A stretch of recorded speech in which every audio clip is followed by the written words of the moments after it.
Tok yudore kama dinye ng'anyo ma chieng' tich ariyo jumani, obila kawuono mako jong'anyo mafuanda kendo tamogi kata kalo chuny boma maduong' ma Nairobi. E mano mayango ikruok modhi wang' achiel.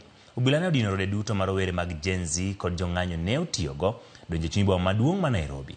Kata kamano ng'wech mar paka kod oyieyo kinde obila kod jong'anyo ne okwako wang' apaya ma Moi Avenue kod Tom Mboya. Marwa Chris Owino ne oluwo ng'anyo ma kamani chuny boma maduong' ma Nairobi kendo losona lipot machal kama. Bang' nyiso obila twang' margi e kinde ng'anyo mar chieng' tich ariyo jumani, tend obila ne odok e klas kendo somo rieko mar kedo achieng' kod rowere mag Gen Z e ng'anyo ma kawuono kendo ketho geno margi mar donjo e kar jot maduong' ma jatend piny State House.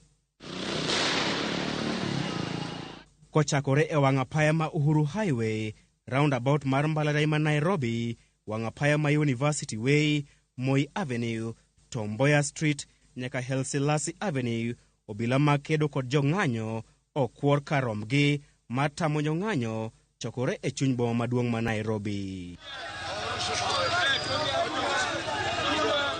E chuny boma, obila marakore kod jong'anyo ne chalo lowo e kuonde duto matudo apeyni mag chuny boma kaka Kenyatta Avenue, Kimathi Street, alwora mar National Archive, kagibet akicha mar kedo gi rumbi moro amora mar ji mokalo ariyo.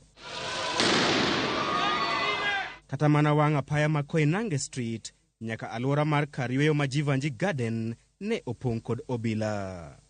Loche kod geche mag obila oluoro apeyni duto mochomo kar jot maduong' ma jatend piny State House kaka Processional Way, State House Road kaachiel gi Arboretum.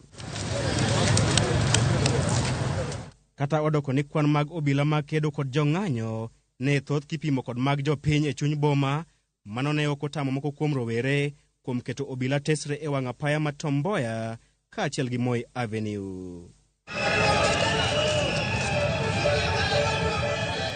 Tugo mar paka kod oyeyo ne odhi nyime e kind obila kod jong'anyo nyaka e seche mag ang'ich welo, kata odoko ni obila kawuono ne okwalonegi ng'wech kendo tamogi kalo wang' apaya ma Moi Avenue.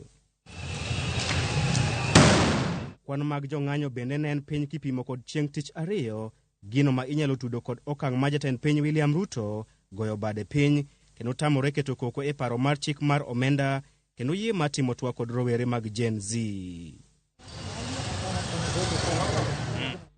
Mopogore kod ng'anyo mar chieng' tich ariyo, chenro mag wuoth ne odhi nyime e chuny boma e yor kidam kidam, kata odoko ni thoth duke to ne olor e odiechieng' mangima. Wang' apaya ma Uhuru Highway, Ngong Road kaachiel gi alwora mar Serena kawuono ne okwe, gino mayango lony mamalo ma obila ne otiyogo e muonyo ng'anyo ma kawuono. Dwaro mag rowere mag Gen Z mar timo ng'anyo achiel kachiel nyaka kar jot maduong' ma jatend piny State House ne omuonyo pi bang' obila telo negi e rieko kendo dinogi e chuny boma maduong' ma Nairobi. Chris Owino, Ramogi TV, Moi Avenue, Nairobi.